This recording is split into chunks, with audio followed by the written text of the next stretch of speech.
नमस्कार, स्वागत है आपका हम लोग में। मैं हूं नगमा। टोक्यो ओलंपिक का रंगारंग आधिकारिक समापन हो गया है और टोक्यो ओलंपिक भारत के लिए अब तक का सबसे अच्छा ओलंपिक रहा। कुल 7 मेडल के साथ भारत ने यहां पर अब मेडल टैली में अपना नाम ऊंचा किया और सारा देश अपने खिलाड़ियों की इस कामयाबी पर जश्न मना रहा है, खास करके कल जब स्वर्ण पदक मिला। भारतीय ओलंपिक टीम के ज्यादातर खिलाड़ी जब टोक्यो से कल लौटेंगे तो बहुत सारी खुशियां, भावनाओं का गुबार और जमकर जश्न की तस्वीरें सामने आएंगी। पर इस ओलंपिक ने बहुत कुछ सिखाया, नए इतिहास बनाए। सालों तक मिल्खा सिंह और पीटी उषा का ओलंपिक में चौथा स्थान भारतीयों को दर्द देता रहा। पोडियम के बस इतने ही नजदीक पहुंच पाए थे भारतीय खिलाड़ी एथलेटिक्स में, लेकिन रोम और लॉस एंजलिस के इस गम को टोक्यो में नीरज चोपड़ा के ऐतिहासिक भाला फेंक ने भुला दिया, जिसमें उन्होंने गोल्ड मेडल हासिल किया और फील्ड और एथलेटिक्स इवेंट में ये भारत का 100 साल में से ज़्यादा में पहला गोल्ड था। हॉकी में भी 41 साल का इंतजार खत्म हुआ। ऐसा लग रहा था कि भारतीय हॉकी नीचे गिरती जा रही है जब मेंस हॉकी टीम ने ब्रॉन्ज मेडल जीता। और वैसे ही 21 साल तक कर्णम मल्लेश्वरी का कांस्य पदक वेट लिफ्टिंग का इकलौता मेडल रहा, लेकिन ये सब रिकॉर्ड टूटे और इस साल नए इतिहास लिखे गए। पर इन तमाम चीजों के बीच सवाल कई हैं। एक सवाल ये भी बड़ा हो जाता है कि 130 करोड़ से ज्यादा की आबादी वाले हमारे देश में ओलंपिक जैसे खेल के महाकुंभ में क्या इतने से नतीजे से हम संतोष कर लें, या बस शुरुआत भर है और 2024 के लिए हमने बहुत सारी और उम्मीदें खड़ी की हैं, जिसका सफ़र बहुत आसान नहीं है क्योंकि उस मंजिल के रास्ते में बहुत सारे मुश्किल सवाल हैं। 2024 में जब हम टोक्यो के बाद पेरिस के मैदान में उतरेंगे तो उसके लिए हमारे पास अभी 3 साल ही हैं और तब ये तय करना ज़रूरी होगा कि एक गोल्ड मेडल जीतने वाले हमारे भारतीय खिलाड़ी और कितना ज़्यादा पदक जीत सकते हैं। और इस दरमियान खिलाड़ी से लेकर उनके घर वालों, रिश्तेदारों, कोच से लेकर खेल संघों और सरकार का किरदार किस रूप में तय होगा। तो हमारे साथ इन तमाम सवालों के ऊपर बातचीत करने के लिए मेहमानों का पूरा पैनल है। हमारे साथ जुड़ रहे हैं ओलंपिक पदक विजेता विजेंदर सिंह। बहुत बहुत स्वागत है आपका विजेंदर। दिलीप तिर्की जुड़ रहे हैं, पूर्व कप्तान हॉकी के। पूनम बेनीवाल हैं जो मैनेजर हैं बॉक्सिंग फेडरेशन की। कृष्णा पूनिया है, पूर्व अंतर्राष्ट्रीय डिस्कस थ्रोअर हैं।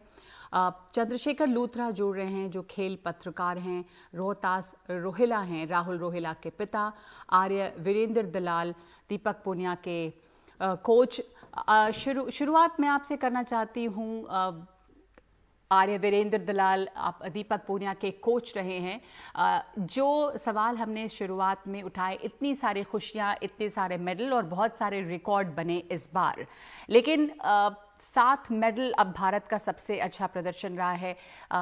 भारत की आज़ादी के इतने सालों के बाद में जो सफ़र रहा है ओलंपिक खेलों में हमारा, आप उसे कैसे देखते हैं? हमारा सबसे बेहतर प्रदर्शन, हमने 7 मेडल लिए, पूरे देश में खुशियां हैं, पर कई सवाल हैं फैसिलिटीज़ पर। और 130 करोड़ की आबादी वाले देश को क्या इतने पे संतोष होना चाहिए और अब बहुत बेहतर करने की अभी गुंजाइश है? हमें बड़ी दुख की बात है, अब आज भी हम 7 मेडल पे ही पहुंचे हैं।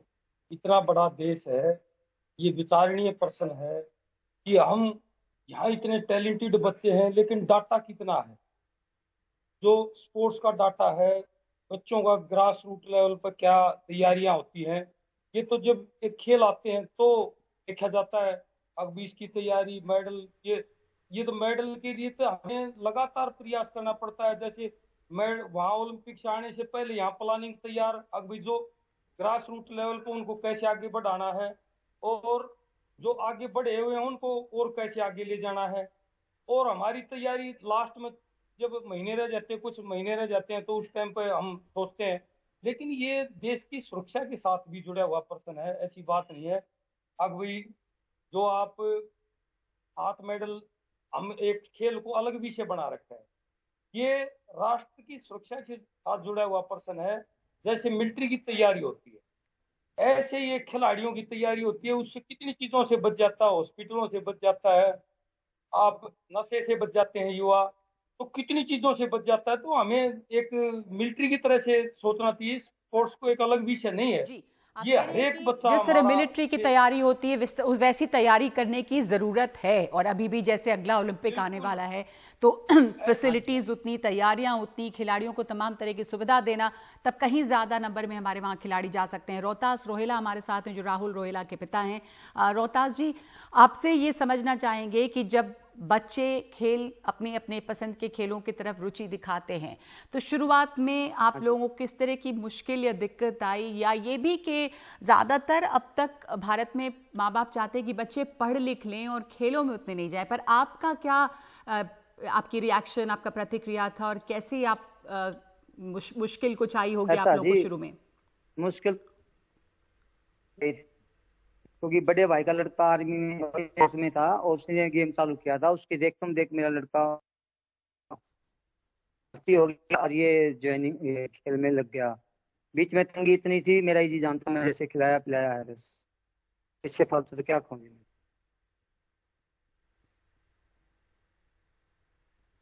जी, समस्या यहाँ पर यह है कि शायद तकनीकी प्रॉब्लम से आप लोगों की आवाज़ बहुत साफ नहीं आ रही है। लेकिन विजेंद्र जी, विजेंद्र सिंह, मैं आपसे समझना चाहती हूँ कि इन दोनों की बात आपने सुनी, और जो मेरा बुनियादी सवाल था कि 130 करोड़ की आबादी में हमारे पास 7 मेडल, तमाम भारतीयों को बहुत खुशी है, पर कई इतिहास बने हैं, वो यही दिखाता है कि हम कितने पीछे छूटे थे कि इतने सालों के बाद 21 साल का इंतजार वेट लिफ्टिंग में कर्णम मल्लेश्वरी के बाद अब एक मेडल आया। हॉकी में 100 साल से 41 साल हो गए। एथलेटिक्स में देखिए इतना लंबा वक्त गुजर गया। तो वजह क्या लगती है आपको? खेल की तरफ हमारे क्या अब तक जो फैसिलिटीज की तरफ किस तरह का रुख रहा है? देखिए नगमा जी, बिकॉज मैं मानता हूँ हमारे अंदर क्वांटिटी बहुत ज्यादा है। इंडिया में हम 130 करोड़ हैं जैसे कि आपने बताया, और कहते हैं कि हमें बस क्वालिटी की एक चूज करनी है। दास्ता एक मेन एक सोर्स चाहिए हमें, उसको एक पाने के लिए क्वालिटी किस बंदे में है। रही बात इस ओलंपिक की, तो हमारे 7 मेडल है अब तक का सबसे बेस्ट परफॉर्मेंस है एथलेटिक्स, जिसका कभी सोचा भी नहीं था कि इसमें मेडल आएगा। मेडल की सोचते थे, हमने कभी सोचा था कि गोल्ड आएगा, तो बट नीरज ने वो करके दिखा दिया। रही बात हॉकी की, हॉकी ने अब 41 इयर्स का के बाद का जो रिकॉर्ड तोड़ा वो बेहतरीन है, बिकॉज मैंने सारा ओलंपिक फॉलो किया, बिकॉज मैं ओलंपिक एथलीट रह चुका हूँ। रही बात फैसिलिटीज की नगमा जी, वो आपको सबको मालूम है कि कैसी फैसिलिटीज खिलाड़ियों को मिलती हैं, वो आप सबको मालूम है। जब चैंपियन बन जाता है, एक स्टार बन जाता है, तब हर एक कोई आ जाता है उसको रिवॉर्ड देने के लिए, चाहे वो कोई भी हो XYZ। लेकिन जब वो शुरुआत करता है, वो सबसे बड़ी मुश्किल टाइम होता है। जैसे मैंने शुरुआत की थी तो वहां पे ना मेडिकल फैसिलिटीज होती, ना फिजियो होता, ना डाइटिशियन होता, कुछ नहीं होता। तो जब तक हम ग्रास रूट लेवल पर काम नहीं करेंगे तो तब तक स्थिति ऐसी रहेगी। लेकिन कहते हैं आशावादी पॉजिटिव सोच रखनी चाहिए कि हाँ अगले ओलंपिक में बेहतर होगा। लेकिन अगर आप ग्राउंड लेवल पर काम नहीं करोगे तो ये भैया लक बाय चांस होती है बहुत सारी चीजें, वरना 7 मेडल हैं, अगली बार माइट भी 10 या माइट भी 3 भी रह सकते हैं। आप कह रहे हैं कि लक बाय चांस होती है बहुत सारी चीजें, और अब स्टार बन जाते हैं तो बहुत लोग सामने आते हैं, पर स्टार बनने के पहले जो खिलाड़ी की समस्याएं हैं, आप अपने तजुर्बे से बताइए किस तरह की समस्या होती है? ग्राउंड लेवल पे काम करना जरूरी है। ये तमाम जो लड़कियां, जो लड़के मेडल जीते, और सबकी कहानी देखिए, किसानों के बच्चे हैं, मजदूर के बच्चे हैं, टेलर के बच्चे हैं, मतलब अपनी लगन से वो वहां पहुंचे। ऐसा नहीं कि उनको सिस्टम ने वहां आगे बढ़ा दिया होगा। जी बिल्कुल नगमा, देखिए आज मैंने एक ट्वीट किया है, एक हमारे आपके पत्रकार है कोई मनदीप पूनिया, उसने ट्वीट किया, एक सोनीपत का लड़का है, बिल्कुल उसके पिताजी दर्जी हैं, वो कहते कपड़े सिलते हैं शायद, वो ट्वीट भी मैंने रीट्वीट किया है। मेरे पिताजी कहते हैं कि हरियाणा रोडवेज में ड्राइवर थे। तो ऐसे ऐसे बैकग्राउंड से लोग आते हैं, अभी कहते हैं उनको हर एक चीज मिल जाती है, मेडल जीतने के बाद अभी उनके पास पैसे आ जाएंगे, नौकरी भी अच्छी हो जाएगी, और कहते कैश प्राइज भी मिल जाएगा। लेकिन असली मदद जब होगी, जब वो ग्रास, जब मैंने शुरुआत की थी, मेरे को अभी याद है जब मेरे एक बहुत बड़ा कट लगा था यहाँ पे, तो डॉक्टर के पास एनेस्थीसिया नहीं था लगाने के लिए। मैं सरकारी हॉस्पिटल में गया तो नर्स थी, उसने बोला कि एनेस्थीसिया लगेगा, वो तो बेटा है नहीं। तो और मैंने कहा चलो ठीक है जी, मैं आपका हाथ पकड़ा दूं, मैं तो वैसे ही सील दो। तो मैं 3 या 4 स्टिच लगे थे मेरे आईब्रो पे, अभी याद है मेरे को, जब मैंने बॉक्सिंग शुरुआत की थी। तो ऐसे सिचुएशन से खिलाड़ी बहुत निकलते हैं। अभी मैं ओलंपिक मेडल आया तो आई कैन कहीं भी ट्रीटमेंट करा लो, अभी ठीक है, लेकिन जब तक वो फैसिलिटीज वहां उस हॉस्टल में, बिकॉज मैं साई हॉस्टल में था, उस हॉस्टल में ना नहीं मिलेंगी, चाहे फिजिशियन हो, चाहे डाइटिशियन हो, चाहे कोई XYZ हो, जब तक फैसिलिटीज उस हॉस्टल में नहीं प्रोवाइड की जाएंगी तो ये बहुत सारे खिलाड़ी कहते हैं कि वही दम तोड़ देते हैं, बिकॉज बहुत सारे एथलीट को चोट भी लगती है जो अपना कैरियर सेक्रीफाइस करना पड़ता है उनको, because of the injuries. Sports में इंजरीज बहुत होती है।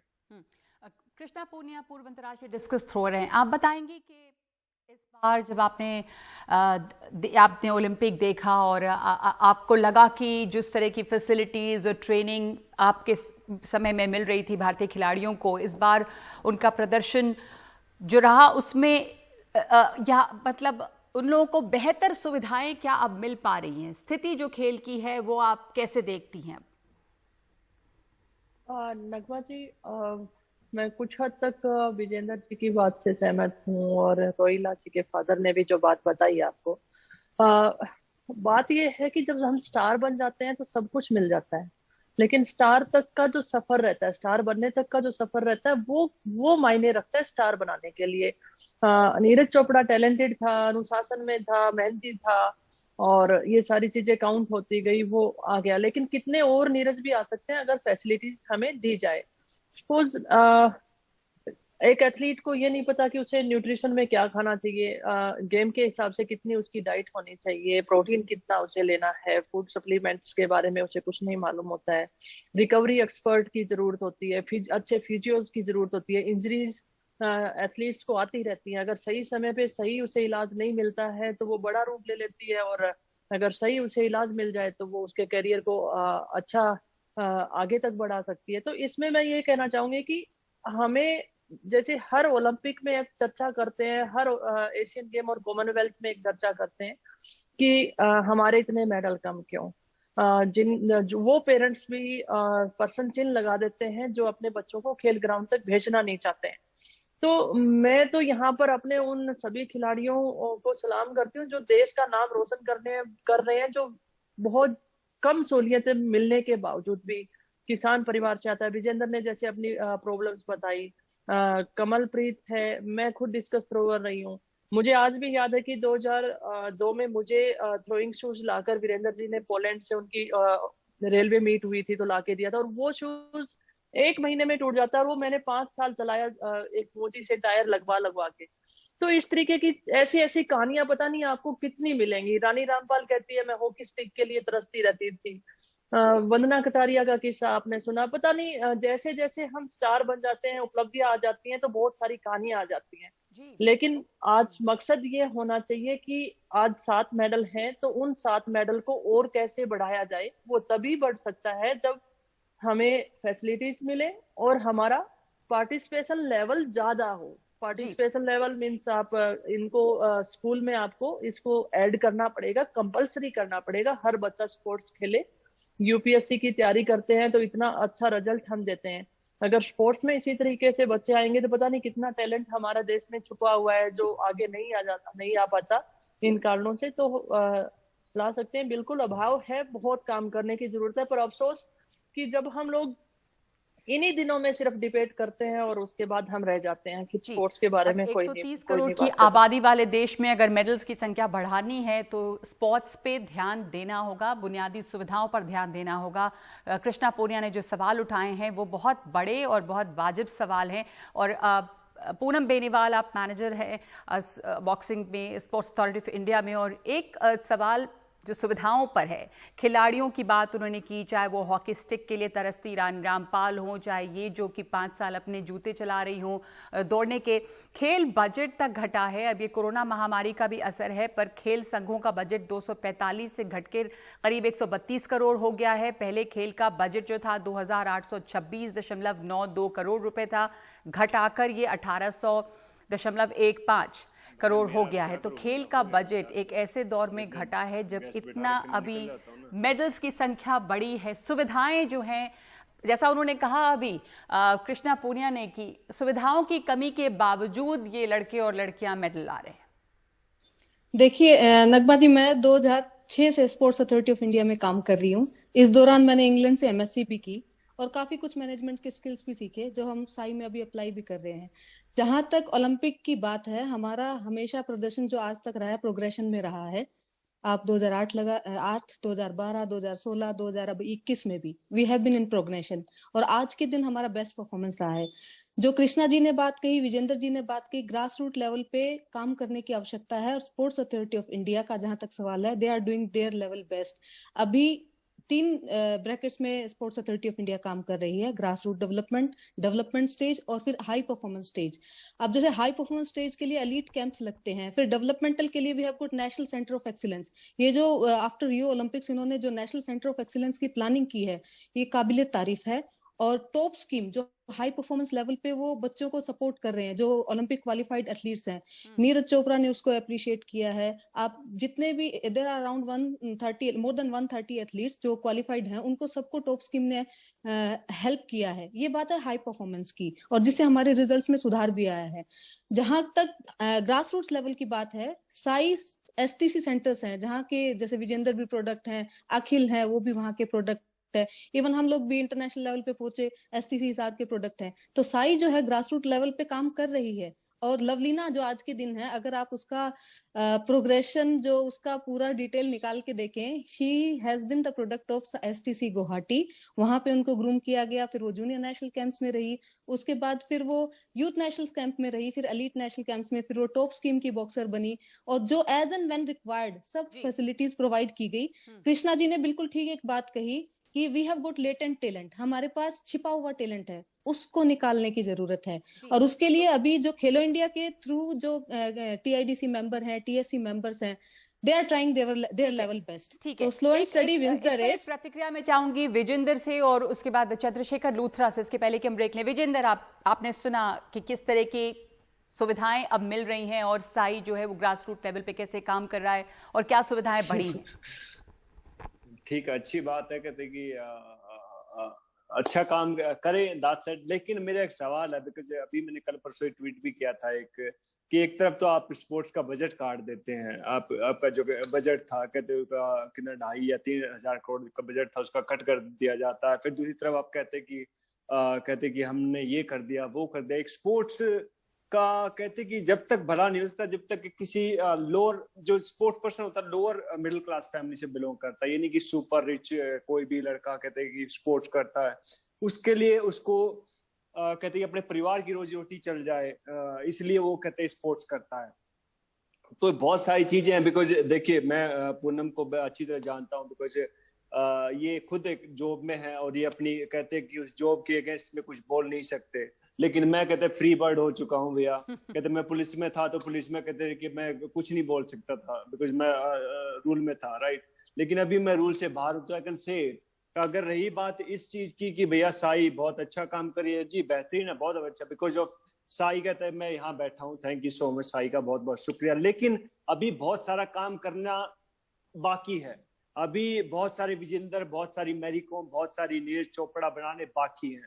बिकॉज अभी इतना काम नहीं किया है हमने कि हम कहते 130 करोड़ की आबादी और 7 मेडल, तो अभी बहुत सारा काम बाकी है। बिकॉज आप सबको मालूम है कि बजट किस लिए काटा गया है, क्यों काटा गया है, जो स्पोर्ट्स बजट है।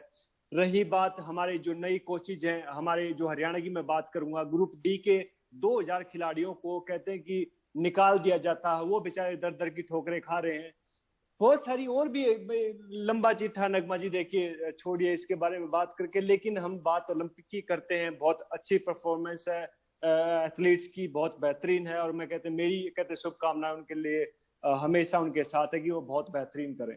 जी, आपने जैसा कहा कि बहुत सारा काम बाकी है, 130 करोड़ की आबादी और 7 मेडल, इस पे संतुष्ट बिल्कुल नहीं होना चाहिए, लेकिन किस लेवल पे काम होना चाहिए। और ऐसे समय में जब इतना उत्साह है खेलों को लेकर, बजट जो है स्पोर्ट्स के वो कटे हैं, स्पोर्ट्स बजट, खेल बजट में कमी आई है। एक छोटा सा ब्रेक ले रहे हैं और हम लौटते हैं। मैं चंद्रशेखर लूथरा से इसके बाद इस पर बात करना चाहूंगी, एक ब्रेक के बाद।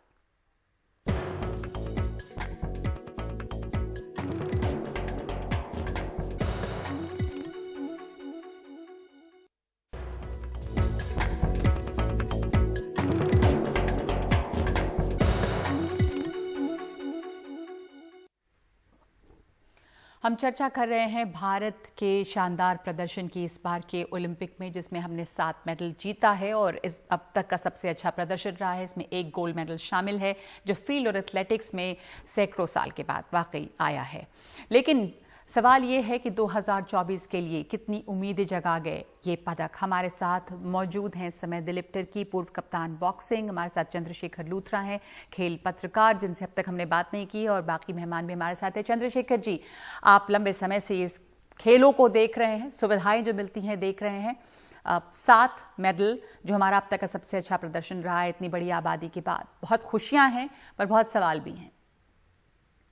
देखिए, मैं विजेंद्र से पूरा एग्री करता हूँ। इससे लक बाय चांस आपके साथ आए, कभी 8 भी आ सकते हैं, 10 भी, लेकिन आपकी क्या इंटेंशन क्या है, मेरा तो ये मानना है। 27 साल से मैं पत्रकार भी हूँ, बहुत क्लोजली देखा है, 2 ओलंपिक्स कवर किए, विजेंद्र को हारते जीतते दोनों तरह से देखा है।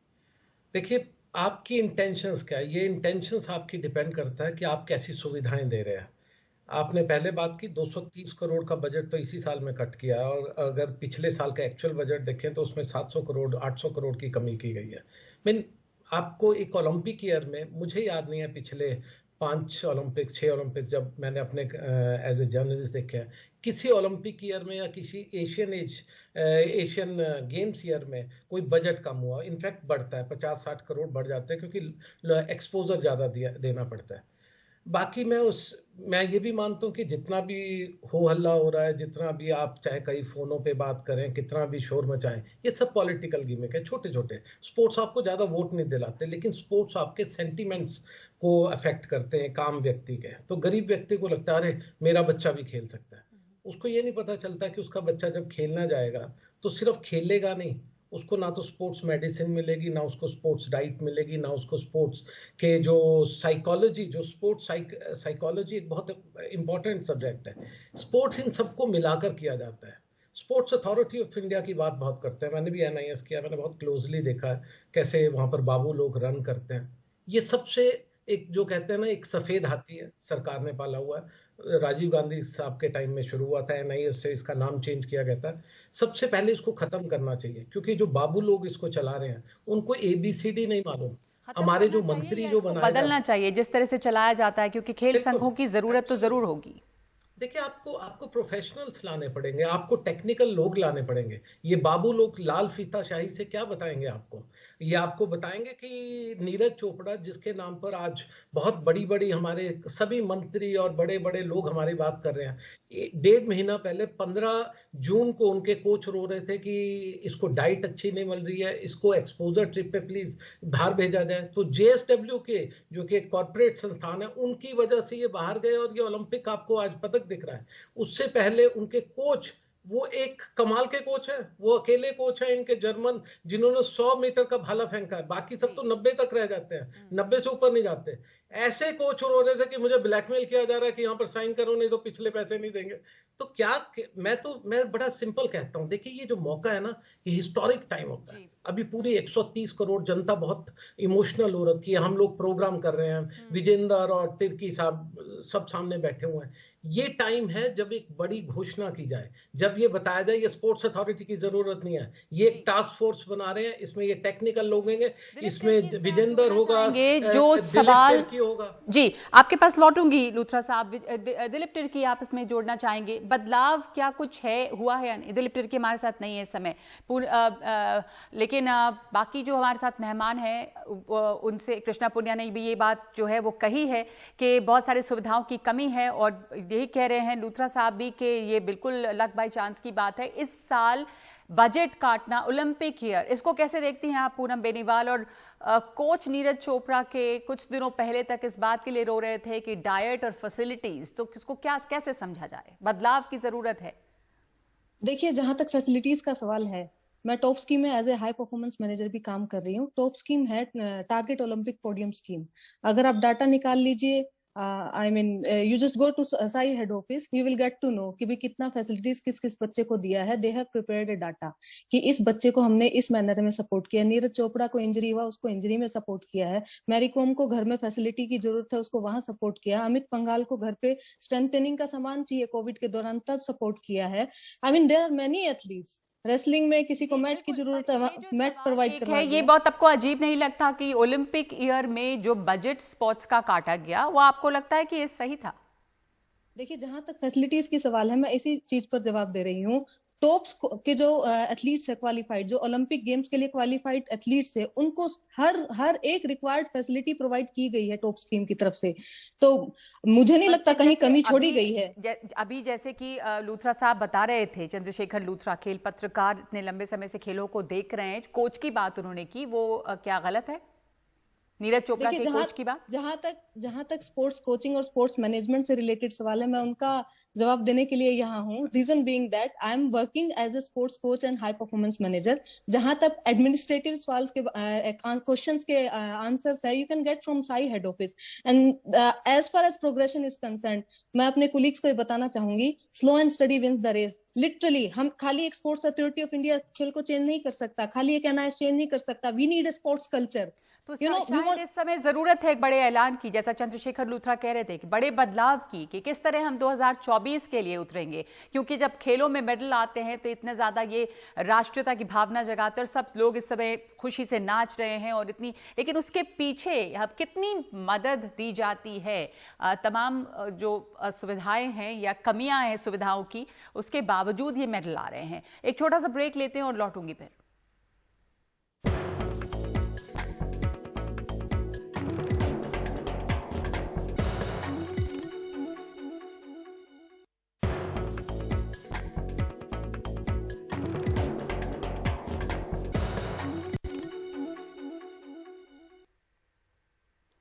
हम लोग चर्चा कर रहे हैं खेल सुविधाओं की। हमारे साथ तमाम मेहमान मौजूद हैं। दिलीप टर्की पूर्व कप्तान हॉकी हमारे साथ जुड़ गए हैं। दिलीप टर्की, हमने अभी बात की, चंद्रशेखर लूथरा बहुत महत्वपूर्ण सवाल उठा रहे थे कि किस तरह से जो सुविधाएं हैं वो अब तक उतनी नहीं है जितनी होनी चाहिए। और हॉकी की बात करें तो इस बार हॉकी में जो मेडल का इंतजार खत्म हुआ, या जो भारतीय महिला हॉकी टीम भी जिस तरह का प्रदर्शन कर पाई, हॉकी में इस दफा काफी सुविधाएं मिली हैं। और इस गवर्नमेंट की तरफ से जो बहुत बाद में भी लोगों को पता चला किस तरह जो स्पॉन्सरशिप है वो मदद लाई। तो ऐसे स्पॉन्सरशिप्स की जरूरत है सरकारी लेवल पे भी, और आप इसमें बहुत आपका योगदान रहा है।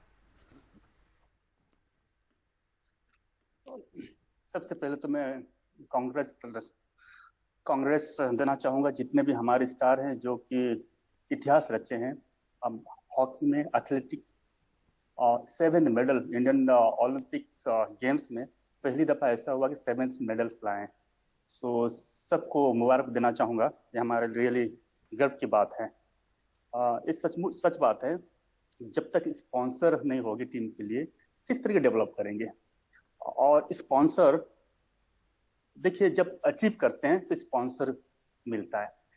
लेकिन आज हम बात कर रहे हैं नीरज चोपड़ा की। नीरज चोपड़ा, सबके मन में कॉन्फिडेंस था कि नीरज चोपड़ा गोल्ड मेडल लाएंगे, तो इस तरीके कॉन्फिडेंस क्यों नहीं आता है अदर खेलों के, अदर एथलीट में। हालांकि इस बार काफी हमारे खेलों पे भरोसा था, लेकिन शूटिंग, आर्चरी इसमें आ नहीं पाया। लेकिन हमें जो स्पॉन्सरशिप की जरूरत है, सिर्फ मेडल लाने के बाद नहीं, प्रिपरेशन करना है हमें। जैसे जी, ग्रासरूट की हम बात कर रहे हैं, डेफिनेटली 7-8 ईयर बच्चों से ही हम उनको ग्रासरूट का हॉकी पे ध्यान देंगे। फिर सब जूनियर ध्यान देंगे, डेफिनेटली में मेडल आ पाएगी। और सबसे बड़ी बात देखिए, अभी हमारे मुख्यमंत्री उड़ीसा सरकार पहली बार ऐसा हुआ एक स्टेट राज्य हॉकी को अडॉप्ट किया है। जब प्रॉब्लम में थी उस दौरान हेल्प किया। मेरे ख्याल से इस तरीके से डिफरेंट राज्यों भी हेल्प करेंगे तो डेफिनेटली वहाँ के बच्चे, वहाँ की स्पोर्ट्स आगे आएगी, प्लेयर अच्छे करेंगे। मैं बात करता हूँ क्यूबा की। क्यूबा एक छोटी कंट्री है मेरे ख्याल से, लेकिन इस ओलंपिक में 7 गोल्ड मेडल लाए हैं, 15 अदर मेडल हैं। और वहाँ खासियत क्या है कि वहाँ पे कंपलसरी स्पोर्ट्स करना है स्कूल कॉलेज में, कंपलसरी स्कूल है, प्राइमरी स्कूल में कंपलसरी स्पोर्ट्स है। तो मेरे ख्याल से हमारे इंडियन स्कूल, प्राइमरी स्कूल में मेरे ख्याल से कंपलसरी स्पोर्ट्स करने से बहुत सारे बच्चे स्पोर्ट्स करेंगे, और हम क्वांटिटी क्वांटिटी सब हमें मिलेगी। जी, बहुत आपने सही बात कही, क्यूबा की मिसाल दी। एक आखिरी सवाल कृष्णा पूनिया, आपने दिलीप तुर्की को सुना, जरूरत है कि मेडल लाने के पहले उस खेल को एक तरह से गोद लिया जाए, सपोर्ट किया जाए, स्पॉन्सर किया जाए, और मिसाल तब बनेगी और तब जो है वो मेडल्स आएंगे। आपने बदलाव देखा है इसमें कहीं भी? थोड़ा सा आप अगर देखती हो कि कुछ बदलाव, अब सुविधाएं बेहतर हुई हैं, कुछ फैसिलिटीज, कुछ अवेयरनेस? जो नगमा जी, जो टीम क्वालिफाई कर गई थी उसके लिए तो निश्चित तौर पर थोड़ा बदलाव था, पर वो बहुत कम सदस्य हैं जिनके लिए ये बदलाव था। अभी हम बात कर रहे थे, वो बात जैसे दिलीप तुर्की जी ने भी कही कि वो कंपलसरी सब्जेक्ट होना चाहिए। आप इंडिया के स्कूल का स्ट्रक्चर देखती हैं, प्लेग्राउंड हमारे पास नहीं है। तो ये एक प्राइवेट स्कूल इतना कुछ फाइनेंशियली स्ट्रांग होते जा रहे हैं, कमा रहे हैं पेरेंट्स से, लेकिन वो बच्चों को उतनी जो सुविधाएं होनी चाहिए वो उनको नहीं दे रहे हैं। दूसरा मैं कहना चाहूंगी, जब तक कंपलसरी नहीं रहेगा तब तक रिजल्ट आने मुश्किल है, तब तक स्पोर्टिंग अपना जो है इंडिया नहीं बनेगा। और चंद्रशेखर जी ने एक बात कही थी स्पोर्ट्स अथॉरिटी ऑफ इंडिया पे, और जिसमें पूनम जी ने भी, सेंटर ऑफ एक्सीलेंसी एक बहुत अच्छी स्कीम है, मैं उसे मानती हूँ, लेकिन उसकी मॉनिटरिंग नहीं हो पा रही है। जब बच्चे को हम लेते हैं वो इंजर्ड हो जाता है तो नेक्स्ट ईयर वो चला जाता है बाहर। वो इंजर्ड क्यों हुआ, उसकी पूरी मॉनिटरिंग होनी चाहिए, उसकी इंजरी को रिकवर किया जाए। अगर वो टैलेंटेड है तो उसको पूरा फॉलो, उसे और मौका मिलना चाहिए जी। इस टाइप से हमारे पास हम योजनाएं बना देते हैं पर उसकी अच्छे से मॉनिटरिंग नहीं हो पाती है। और मैं लुथरा साहब की बात को सहमत करूंगी और इस बात को उठाना भी चाहिए नगमा जी। पार्थ जिंदल जी ने JSW इंस्टीट्यूट जब से चलाया है, मैंने खुद उस इंस्टीट्यूट में विजिट किया, भिन्न भिन्न खेलों के यंगेस्ट एथलीट को लेकर वो काम कर रहे हैं वहां पर, और उनका जो सिस्टम मैंने देखा है वैसा सिस्टम हर स्टेट में, और एक एक नहीं, कम से कम 10-10 इंस्टीट्यूट हर स्टेट में वैसे चलेंगे, तब जाकर हम मेडल दे सकते हैं। तो हमें बहुत काम करने की जरूरत है, बहुत काम करना है 2024 में। और एक और नगमा जी एक बात और कहना चाहूंगी, हम हमेशा एथलीट के लिए बात करते आए हैं, लेकिन अर्जुन को बनाने के लिए द्रोणाचार्य की जरूरत होती है, उसके लिए हम कभी बात नहीं करते। बिल्कुल। और उसकी सफलता के बाद उस कोच को हम भूल जाते हैं कि उसने भी कितने सेक्रीफाइस किए होंगे, उसने किस तरीके से मेहनत की होगी, सबसे अहम वो एक बहुत अहम रोल है, तो उसे हम बिल्कुल भूल जाते हैं। बहुत बहुत धन्यवाद आपका, बहुत धन्यवाद आपका। एक ब्रेक ले रहे हैं हम इस समय। Thank you.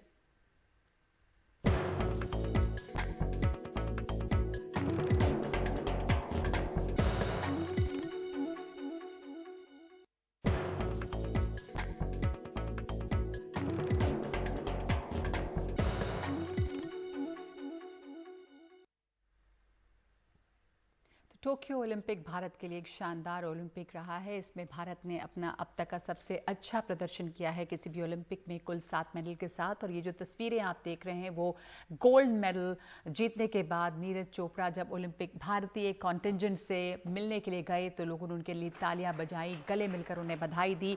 नीरज चोपड़ा ने गोल्ड मेडल जीतकर फील्ड और एथलेटिक्स में सालों बाद, सैकड़ों सालों के बाद एक इतिहास रचा है। और उसके बाद से उम्मीद और जगी है बहुत ज़्यादा ओलंपिक खेलों के लिए कि 2024 में जब टीम इंडिया ओलंपिक्स में उतरेगी तो शायद प्रदर्शन और बेहतर कर सकेगी, बेहतर सुविधाओं के साथ। हम लोग में आज इतना ही। धन्यवाद।